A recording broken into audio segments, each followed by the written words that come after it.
an identity shift for some people where I am a learner.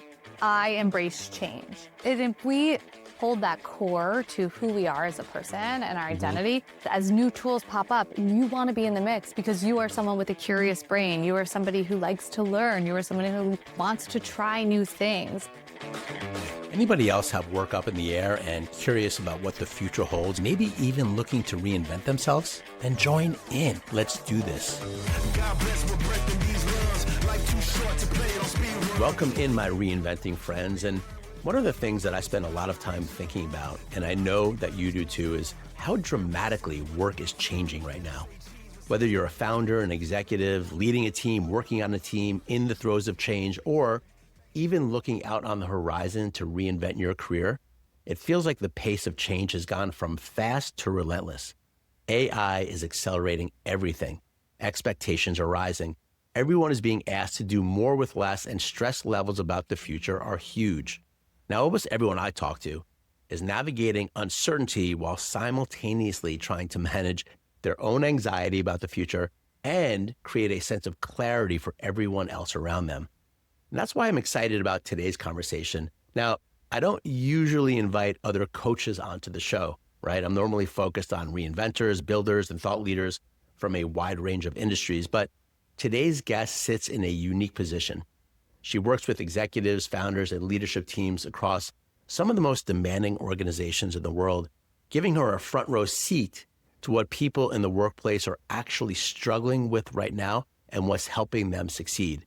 So joining me today is Nikki Goldman, founder of IO Coaching. And before we get started, Nikki, welcome to the show. Thank you so much. I'm happy to be here.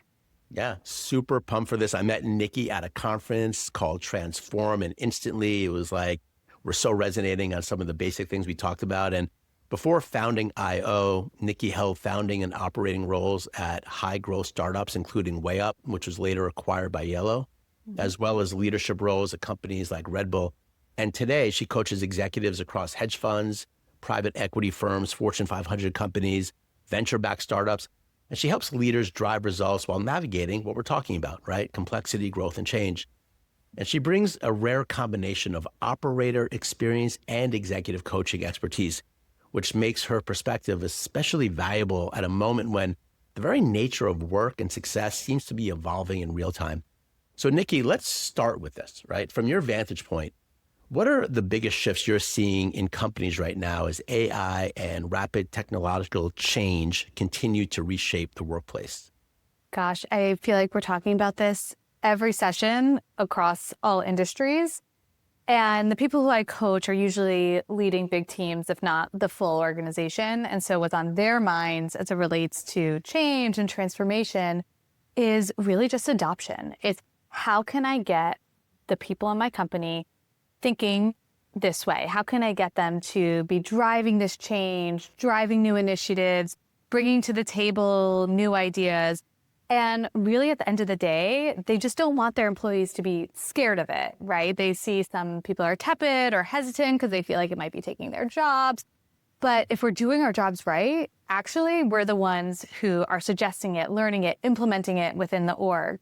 I have a client who wanted to incentivize their entire company to bring new AI tools and new technologies to the company. It's a pretty old school company. I think they've been around for like 70 years. I think like big construction company, was a family business.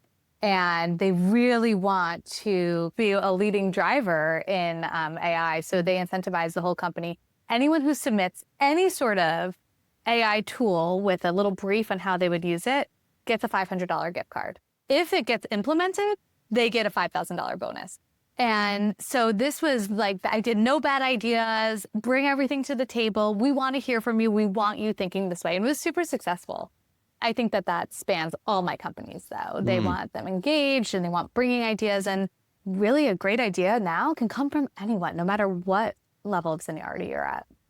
I want to dive into one of the things that you said that happened a lot at Transform, the conversations that I was having, the conference that we met at, which is this idea of adoption, right? So it's very clear, right, that everyone is trying to adopt very fast, right? Top down, CEOs and founders are very motivated to get AI implemented, right? To increase profitability. Obviously, this is just where we're at right now. And that fear around people that, oh, well, it may take my job, right? That's very real for a lot of people, right? Meaning that there is some truth to the fact that we're pushing the workforce to adopt AI tools. And in some cases, this may end up replacing or really changing a job or a role by which that person isn't even really the right person for that particular role, right? And the big saying that everyone's talking about is that AI is not going to replace your position. It's someone that understands AI is going to replace your position. I'm just curious, what are your thoughts around that, right? Because there is some truth to that. How do you help these leaders navigate that reality that this is changing things and we do need to push it down, but it also is changing things? As an executive coach, how do you help the leaders communicate that to the larger, group below them? It's a great question. It would be remiss not to acknowledge that, yes, some jobs will change, maybe to the point of being obsolete, or maybe just really change. And that can hurt people. But we have been saying that we've been scared of job security with every sort of new innovation, the Industrial Revolution, any sort of revolution, any kind of new time, people are scared. Now, I'm not saying don't be, because this is unprecedented and this is moving at a pace that we have never seen before. But what I will say is that the people who are driving the projects forward, the people who are becoming fluent in these tools, the people who are really the change makers within the org, have the best job security, because this change is going to happen whether you are on the boat or not. So my advice to employees is to get on the boat, learn about these tools, because that is going to make you indispensable. The other thing that makes you indispensable is your humanity. There are certain things that AI just can't and won't replace. And those, what we used to call soft skills, I think that they're hard skills, like the emotional intelligence, emotion regulation, communication skills, being an inspiring leader. Those things are going to matter so much more. So I think if you have those two things in concert, you are fluent in these tools, you are technologically enabled, and you are a person who embraces their humanity at work and can lead teams, that is what's going to give you the job security, especially as times are changing so fast. Yeah, I love that, obviously. I mean, I think it's a great message, and I think there's a lot of truth to that. Let's talk about the soft skills a little bit, because you just mentioned it, right? Because this is a lot of what we do as coaches, right? For sure. We teach communication, we teach conscious influence, we teach how to deal with hard conversations, difficult situations, and all these skills that are really important, how to inspire, right? A team, how to inspire people in your group. It's a very interesting juxtaposition we're in right now, right? With AI, which is purely technology and is something that is different than the Industrial Revolution and times of past, because it is evolving and learning and doing things itself, especially with agentic AI that's emerging right now. But let's talk about how you're helping these leaders and people in companies continue to develop the soft skills, the leadership skills, the communication skills, right? In concert with the need to expand and adopt AI. What are you finding in terms of the soft skills as the most important ones for the leaders that you're finding to be the most successful? What are they doing? The ones that you're seeing really winning the game right now in terms of their communication style, their leadership style. Talk to me about what's really working right now. It's a great question. So the leaders who I think are winning, well, let me even back up. The leaders who I think have that superpower are the ones who are calm. I think when you are able to be calm, you are able to communicate more effectively. You are able to lead with empathy, lead with authenticity. You are able to listen and hear people, and you're able to create an environment where you can intake data and intake people's ideas and then come back with the best one or the vision or the direction. So for me, all of these soft skills, they all boil down to, are you able to be calm? Lead from a place of consciousness, lead from a place of intention, and not get frazzled. Because when we start letting the tail wag the dog, that's when we start tumbling down, and it starts at the top. It's like a domino effect, If you start tumbling or if you feel anxious, that just compounds all the way down the org, And that's when we lose our sense of humanity. That's when we lose what it is that we were actually doing here. And that's how you win in the soft skill game. Yeah. I mean, it's like the same old story. I don't even think it just applies for companies and leadership. It's also in our own lives, right? For sure. How to have great relationships, how to have fulfilling relationships outside of work as well. Like, it all comes down to, you called it being calm. I would also say the ability to listen and take in information that doesn't necessarily automatically resonate with you. It's really like learning that other people's perspective matter and they have value, like even if you don't necessarily agree with it or even understand it. And I think that's what you're pointing to, is that the leaders that you're seeing in this crazy rapid pace world that we're living in are cultivating the ability to really stay calm and really pay attention to what's coming in, so that way they can make really smart and informed decisions. Am I saying it correctly? Is that another way? You're saying it exactly correctly, because if you're not calm, you can't listen, you can't see, because that's when our blinders come on. I mean, I know we're both parents. There's no more acute example of this, I think, than in parenting, that everyone's taking their cues from you. And it's the same with companies, right? We all look towards that leader to kind of see what kinds of words are they using, what's their vibe like, what's their energy. And unconsciously, we adopt those as our own. So if you're a leader of the company, you set that tone. I love what you just said. And in fact, it reminds me of a client that I had recently. And again, leadership client, talking about the company and communicating to all the people below him on the chain. And after the second session where we talked about some of these soft communication skills, and we got back on the call, I said, well, talk to me about some wins that happened. The only thing that he had to share was what happened with his family and his kids, over the holiday weekend. I mean, so it's very common that the things that we talk about as coaches, when it's, framed in executive coaching or leadership, it's also happens in their personal lives, right? And it's the most important thing. And I think in this world that we're living in, Nikki, which is like accelerating like crazy, it's harder and harder to remember what we're talking about, which is the calm win, the one who can actually slow down and develop some practices that slow their mind down to be able to listen to others and listen to the field that's around them, take in information, process it in an appropriate way, and then respond, are the ones who win. I'm curious, what are some of the practices that you give that help your leaders develop that ability to really slow down? Because there's a lot of things out there. I have my own ways. What are some of your secrets to be able to do that? How do you coach your leaders to be calm? Yeah. Oh, I talk about this all the time. It's one of the most important principles, I think, in leadership. I am a very logical, linear thinker, and I am not very woo-woo at all. But some of these sound a little woo-woo, but they are backed by science, and they really work. I'm very woo, so you're in the right place right now. You can tell me anything. I feel like I have to disclaim it. A lot of people do, but a lot of this stuff is backed by science now, right? It really which is cool. Okay, but it really is. The first is energy wrapping.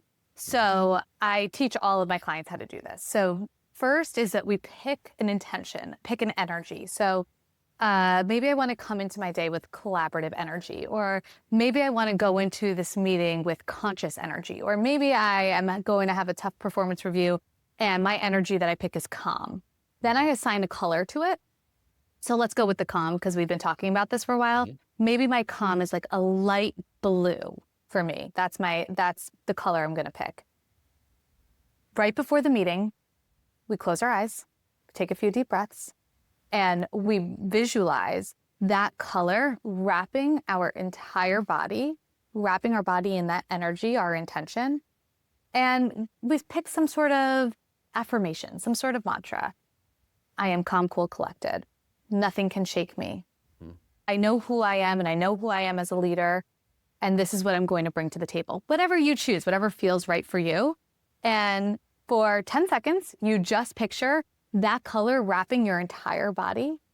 And I promise you, if you try that, you will embody whatever your intention was, whatever it was. It's amazing. It works. It is like a magic trick. I have my most, if you were going to think of like a spectrum of like woo-woo to like total logical, I have like my most logical clients, think hedge fund type, like running huge companies, who are doing this, and they roll their eyes and I make them promise me that they're going to try it, and they come back and I didn't lose my cool. I was totally regulated. I got out what I wanted to say. It's a really cool trick. Okay, so I've never heard of this. Okay, and I am really woo. Am I blowing your mind? Well, I mean, I've done things like this, but Kidding. But the idea of picking kind of like an intention about what you want to do, I want to be collaborative. I want this to be whatever it is, right? And then the color, choosing a color, it doesn't matter what color. It's just something that represents that, or is there? Yeah, what I find is that a lot of us like have these colors that we feel like correspond to these words, and it's kind of instinctual. Like I know if I'm going in with collaborative energy, that's like a neon orange for me. Like I know that I'm going to wrap my body in neon orange. That calm is that blue. Maybe if I'm going in with curiosity, I think of it like more of like a light red. So everyone has their own sort of key that they would use, and it feels instinctual, and you just visualize your entire body getting wrapped in that color. Mm-hmm. And you do this before you go into the meeting, but then you're not really thinking about it in the interaction. It's just kind of running on your subconscious or whatever. Exactly. And then after you're like, wow, that really works. Is that kind of the experience? It's a visualization exercise. So visualization I use in coaching all the time. I think it's such an important tool, and athletes use it too. So let's say you're a tennis player and you've got a big match coming up. You spend a lot of time in visualization, picturing yourself on the court, watching your serve, watching you hit the winning shot. We spend a lot of time there so that our brains are already ready for it when we hit that court. It's the same thing in the office or at work, right? Like we have to spend time thinking about how we want to be or how we want to show up and see ourselves doing that. And then when it comes into the moment, we've already done it. It's the muscle memory. We've already seen it. So by putting that intention and wrapping your entire body, it's kind of like a shield of armor that you can't be anything other than that. Right. Yeah. And then when neuroplasticity kind of became like a big thing and science discovered that our brains are plastic, and, this just backs up what you're saying. And that's a lot of where the science comes from around practices like this. So we're already thinking it. I want to focus on this for a second because you have big time executives that you would probably think would never do something like this, paying you a lot of money to tell them to do this and then getting the result. Meanwhile, I guarantee you that 99.99% of the people out there and the people listening to this right now probably aren't doing stuff like this all the time, right? And that's why I wanted to bring you on as a coach, because these things work, right? Like you have the ability to change outcomes, and it starts with changing your mind first and actually integrating practices that have always been proven to work. And I just learned a new one today that I will be doing this one, the one that you just told me. Oh, great. Oh, I was share. No, this one. Yeah, we could geek out on this probably all day, but I love it because it's another way. And I think it's so very important that in this time of AI and agents and companies and all these things happening like the way to really be successful and the way to really get stuff done is to use your mind to create those outcomes and do practices like this energy wrap. So that way you have a really good experience, because it's the relationships that always matter. Yeah. And it's the energy that's contagious, because if I go in with that calm energy, it's going to transfer to you. And if I come in with negative energy or anxious energy, that's also going to transfer. So you are creating an environment, and that's what's going to matter in this AI age. Going back to one of your earlier questions when we're talking about, job security and people being worried, I've been a coach for over 10 years now. And even I get those sneaky thoughts around, oh my gosh, AI is coming for my job. I have clients telling me, longtime clients, that they created a GPT coach for them and they're using it. And my anxious brain wants to say, oh no, like the chat or Claude can't do what I'm doing. But my brain of abundance, my executive functioning, in a lot of ways, it can. And in a lot of ways on the in-between, it is really helpful. So for me, sure, I get those sneaky feelings, but the best response for me is to embrace it and encourage my clients to use it. Yeah, create a bot, use it in between sessions. Or if you're not finding value, great. You've just saved a ton of money. And then my job is to become better. My job is to also use the tools. My job is to lean more into that humanity and the energy that I bring, because that part of it, that's the part that can't be replaced, that human relationship. And so that's my path as it relates to, feeling a little insecure with all of the new developments, especially in my space. I just want to reiterate how important what you shared is right now, because people come to me and like, how do I be successful in this world that's completely uncertain? We don't know. I feel like I need to carve out my little space and hold on to it very tightly. And what you just shared is the opposite of that, right? And as a coach as well, we both know that people are using AI to get really great information and reflections that we would give, to our clients. And very important. That's why I want to shine a light on what you said, which is that you're not rejecting it, you're embracing it and you're supporting it. And you're saying, hey, yeah, definitely use it. Actually show me what you're doing and let me continue to do what I'm doing. And it's that energy that you have, that perspective that you have, and that intention you have to accept reality and not fight it, is what will lead you to continued success, because people will want to work with you. It reminds me, I've done a lot of sales training in the past, right? And there's a big book that was written years back around the number one car salesman in the US. This is one guy in Detroit who was like the number one car salesperson, like by far, right? It's like this normal guy, and he just literally like makes more money selling cars than anyone. And Wow. people study him, like they study him. And what he does is very similar to what you just said, is people come to him and he doesn't try to sell them a car. He tries to like find out what they really want, and he recommends the solution that's right for them. And a lot of the time it's like, hey, you should go down the street and look at Cadillac, or you should actually like wait a little bit, or like he just helps the people, and it creates such a field of trust around him that they want to buy from him, but they refer people and they come back. And I think that's what we're starting to see happen more, even more with AI right now, because there's a lot of fear. Yeah. But the relationships are the things that are going to drive us to the promised land, right? I mean, is that kind of another way to saying what? For sure. It's exactly what I'm saying. And, I could reject it, but instead I've asked my clients who are using it to, before our session, just ask it to send a quick recap of everything that happened, and we'll use that as our agenda. And honestly, it's made me such a better coach too. Yeah. It creates a trust that I am willing to meet my clients where they are and also where the world is. And it's a trend that I'm seeing among companies as well, is this like job hugging instead of job hopping. Right. People holding on for dear life because they feel like they are like so scared of what's going to come. But like we spoke about before, the change is coming, and you are on the boat or you're holding on to shore, but that boat's going to leave, and we want everyone on the boat. You just kind of stated the mission statement of reinvention, like just the word itself. That's what it is. It's like accepting change. We can't fight existing reality. I know there's a whole contingent of people out there that are, AI is bad and we shouldn't do this. It's going to ruin the planet. It's going to do X, Y, Z. It's going to take over. Like the Matrix is real. Right. Soon the bots are going to come in. I mean, I get it, and all the sci-fi movies pointed to this. Like, I totally get it. The question is like, what do we do with it? And I think accepting it, is a way where when I look at someone like you look happy and fulfilled and on fire and on purpose. And that itself is because you're accepting.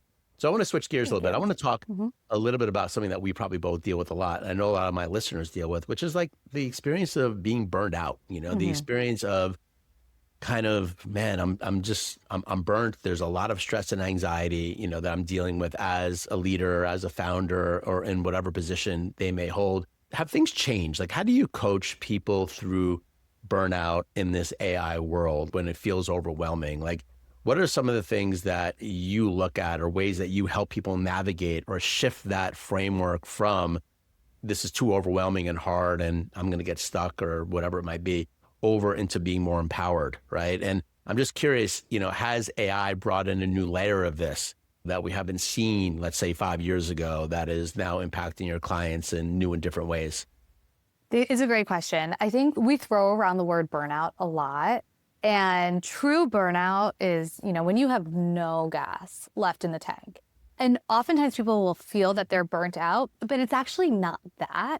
It can be something different. It can be that they feel like they're on a hamster wheel and they just don't know where they're going. Their job scope has just gotten so much bigger and that they really don't have the bandwidth. So burnout, I think it's really important if you're working with a coach or if you're just talking to a friend, if someone says the word burnout, that we really question if this is true burnout or if this is a feeling, or if this is more just we are not leading through consciousness.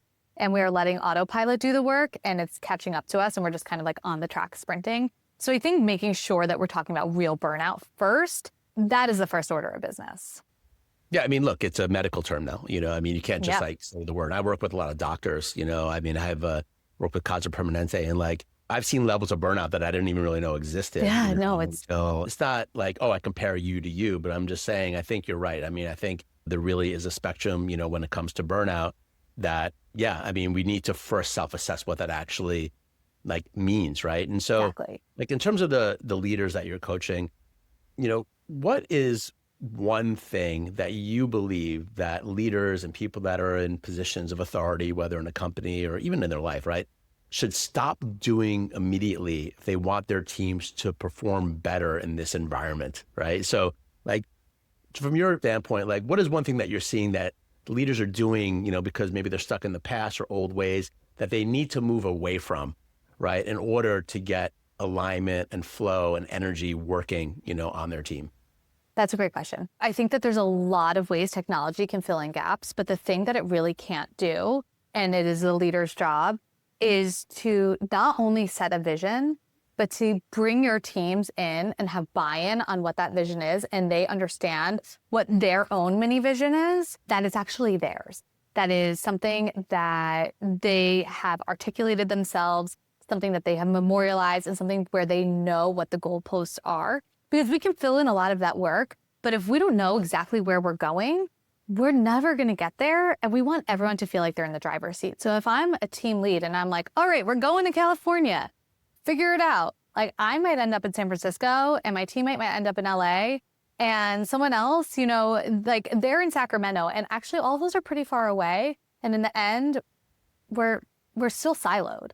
So the job, the thing that will set your team up for success and the step that we often miss is creating a roadmap together where everyone has input and then everyone can get in their own cars and take the road trip and figure out how they want to get there. If someone wants to take the highway, someone wants to take the scenic route, whatever it is. But we have a date and time and meeting place that we are all getting to and ending up together in the same place.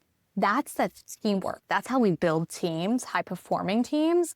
Otherwise, we're just like a group of people who happen to maybe have a team meeting once every other week. Yeah.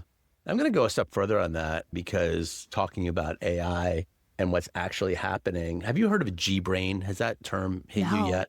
But that, the founders of Y Combinator did a whole kind of expose on it, I think in their newsletter, like talking about G-Brain, which is like the future of how companies are going to be organized. I mean, AI is going to evolve into this very central feature in organizations that will be doing what you're saying, actually, will be taking in information and actually creating a G-Brain, like a brain of the company. Wow. That will create alignment. So it's interesting that you're talking like leaders need to be doing this, but this is what's different about this time is that AI is going to be evolving to a place where it's going to facilitate. It goes back to the point of what you're saying, which is adopt the tools, like understand what's happening. Because the point of it is that even if you adopt tools that, are big today, like in a year from now, some of those may be obsolete. But the point is to be in the game, right? So that way you have like fluidity and understanding as these things evolve. I mean, I had a conversation with somebody who I'm bringing on the podcast, okay? Because he's somebody that he sold a bunch of companies, like he's really far ahead in tech, right? And he's one of those people that's probably in the top 1,000 or 2,000 people on the planet. Wow. Thinking about like where agentic AI is going, and I had a conversation with them and I couldn't believe what I was hearing. Like just to hear someone like that and like what their perspective is pretty fascinating. It kind of like, I was silent for a day. It was like really weird to think about some of the things that he was saying, right? But he's probably right in some ways, maybe not in the specifics, but that's why like not rejecting, but adopting is so very important. Even just like energetically as a human being, saying that this is real. Yeah, and I think it's a little bit of an identity shift for some people where we need an identity shift around, I am a learner. I embrace change. And if we hold that core to who we are as a person and our identity, it becomes a little easier for us to know, like, I am a lifelong learner. And that is something that I hold close to my identity. And so, yes, as new tools pop up, you want to be in the mix because you are someone with a curious brain. You are somebody who likes to learn. You are someone who wants to try new things. And for those of us who maybe aren't there yet, it requires an identity shift. And it requires us to rewire our brain to see ourselves as somebody who does that. Yeah, I think the identity shift is just at the core of this. Yeah. We all have to look in the mirror right now and ask the big question, who am I? What do I really believe about myself and the world that I'm living in? And how can I adopt or change and almost surrender in a way to what's emerging and just play a role, whatever role I'm being called to play. And I think that is the energy of curiosity. I had Bill Gurley on the podcast, who's Benchmark Capital, billionaire, amazing. And he wrote a book that's very similar to the mission of Reinvention. And he's saying all the same things. And when you're on the phone with Bill Gurley, and this is somebody who's been massively successful, like in almost every way, you could just see it. He's like, I'm just learning. He's like a kid. He's like, I'm just learning. I'm like curious. I'm like, oh, okay, what's that? And like, it's that energy that I think is required for a successful reinvention, whether you're a leader, a founder, you're in a company, you're looking to actually get out and do something else. Like all of it is around the identity of, I don't really know what the future holds, but I'm really open and curious to what it is. And I want to play a part. That's exactly what it is, because it has to come from you. It can't be your boss telling you, you need to do this, because it's never yours. Actually, I'm writing a book, and that first part of it is around shifting our identity to create a conscious life. And it's completely necessary to do that, to be able to truly and authentically embrace whatever's coming our way.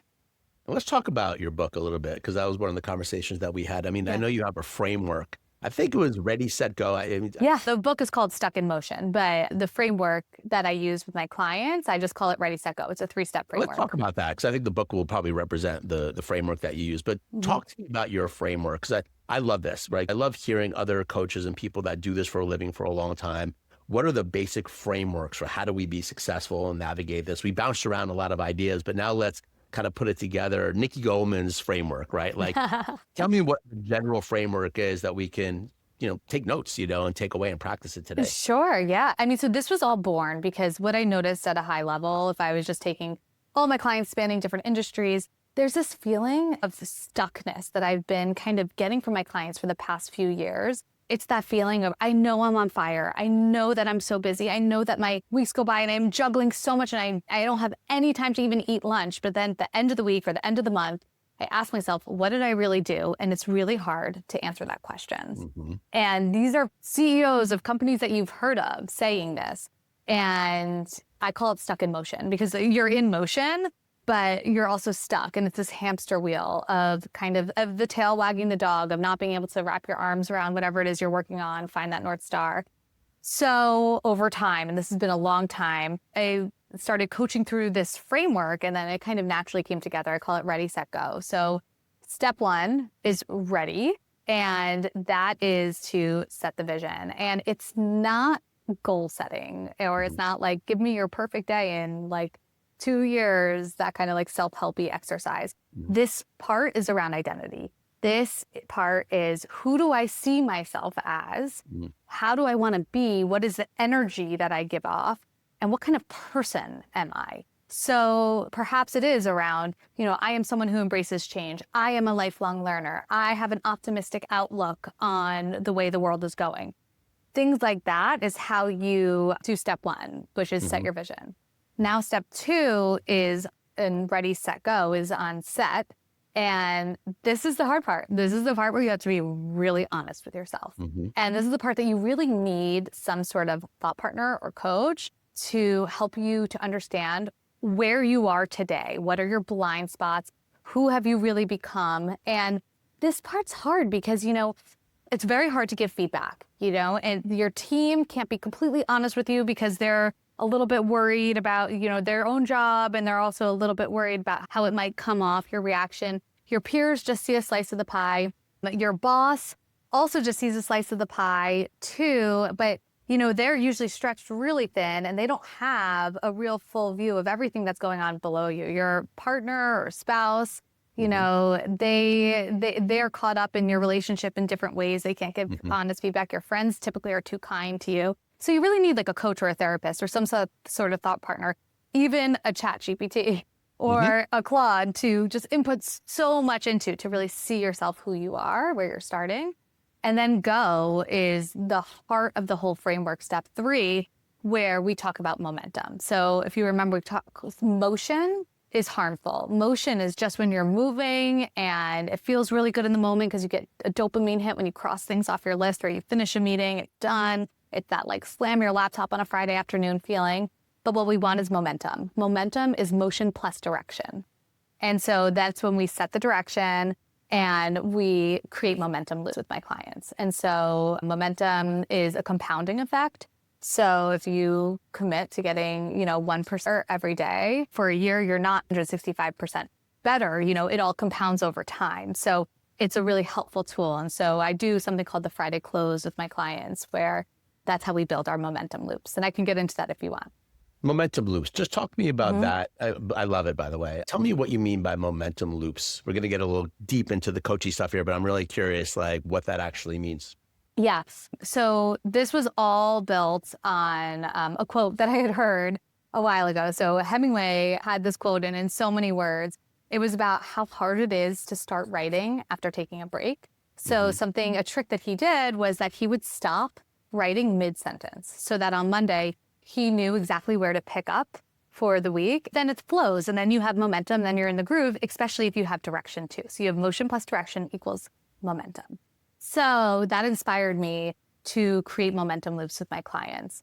And actually we use AI for all of this. I built a portal for my clients called Ambitious. Ambitious is where on a Friday, instead of slamming your laptop shut, I ask my clients to film themselves for 90 seconds max, talking about their week. So there's 3 questions to answer.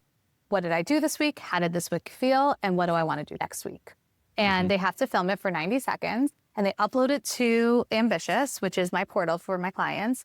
And at the end of each quarter, we generate a report. It's a GPT that I made where, it's all of my coaching style, the things that I want to watch out for. And it gives us live feedback. But those Friday closes, those videos, help us create those momentum loops because we know exactly where we want to pick up on Monday and we know what's important. And that accountability of having to do that Friday close, it really propels us forward and we get lots of honest feedback along the way. I love it. Yeah, Thanks. really, really beautiful stuff.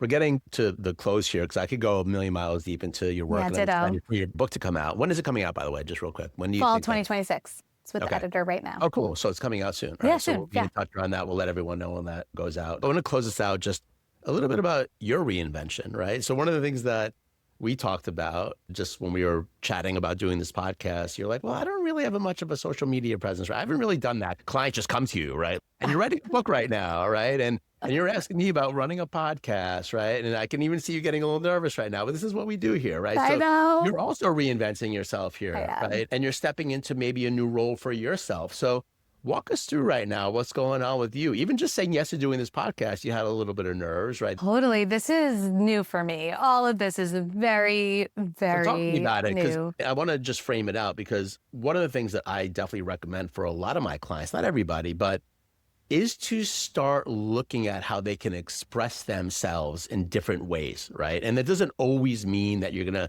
start doing LinkedIn posts or Instagram posts all the time or whatever, or TikTok channel, but it could, or it could mean a book, or it could mean a bunch of different things. But I feel as if you are transitioning to a new identity yourself, right? And that's one of the reasons why I wanted to have you on, because I think it's juicy. And I think that you're reinventing right now. And I just want to name it, right? I want to hear where you're at in the process and what does it look like for you? Thank you. I am reinventing. So I have been running IO coaching for almost 11 years now. And I have been very lucky with my business. It's a completely referral business. I've never done any marketing whatsoever. Amazing.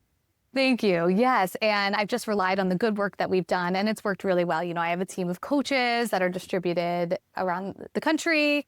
We work with amazing clients. But I had this moment where I kind of woke up and I was like, I am in such a bubble. Like I am so insulated and I'm starting to feel a little safe. And actually my coach pushed me to explore what it would look like to make things a little bit more public and visible. And again, this is a very uncomfortable thing for me to be doing, but I am pushing myself to do it because I think it's important. And I do think it's my next chapter in coaching. It's definitely adjacent. It's all kind of the same, but I think it is time from being behind the scenes for over a decade with my clients to maybe, giving a little bit more to other folks who maybe can't afford coaching, aren't in coaching, don't have access to it. So that's the mission of it. That's what excites me. So I started a newsletter, I'm on LinkedIn, and I'm learning as I go. It is a learning experience for me, and I'm embracing it. I'm embracing the discomfort, and I'm doing it. I love it. We're similar. I mean, because I've been the same. I've been coaching for 20 years, like always behind the scenes, and like doing this podcast and then starting to do some posts, which, I mean, I launched a TikTok channel, like 6 months ago, right? And that's fun because like that platform just gives me the ability to be totally free. I can do all kinds of like fun videos if I want. Like for me, kind of like deeply, even some woo stuff, like talk about. So it's just, I love it for you because I feel like you've done so much great work and now it feels like next level. Let me expand the narrative. Let me establish some thought leadership. It's almost like, I think a lot of people that are mid-career professionals that have done well, there's like this point in time where you're like, man, I want to give back more. I want to share what I've learned to a wider audience. And I think that part of reinvention is just embracing that, and then using platforms or systems like Ready, Set, Go to be able to do it. We need frameworks because can't do it alone, right? Don't do any of this alone, right, is my recommendation. Find people that will help you do these things because there's ways about writing a book and going on social media that will really help you, right? And you know that because you help others in other areas. So I think once we adopt that mindset that we always need assistance and help, we get to where we want to go faster. I love that. Yeah. I'm excited for you. Yeah. Thanks. Yeah. I think if you go in with pure intentions, then everything will come together and it will all work. So yeah. Well, I've loved this conversation. You were amazing, Nikki. I mean, seasoned pro at podcast. I think you're set up to do really well in all your endeavors. And I'm excited. I think we have some work to do together in the future. Hopefully, we'll see. So. And just really grateful that you took the time to be here. Likewise, I really appreciate it. And Todd, you really pushed me to do this. I was like trying to make excuses. I feel uncomfortable. But here I am, and I'm very happy that you had me on. I really appreciate it.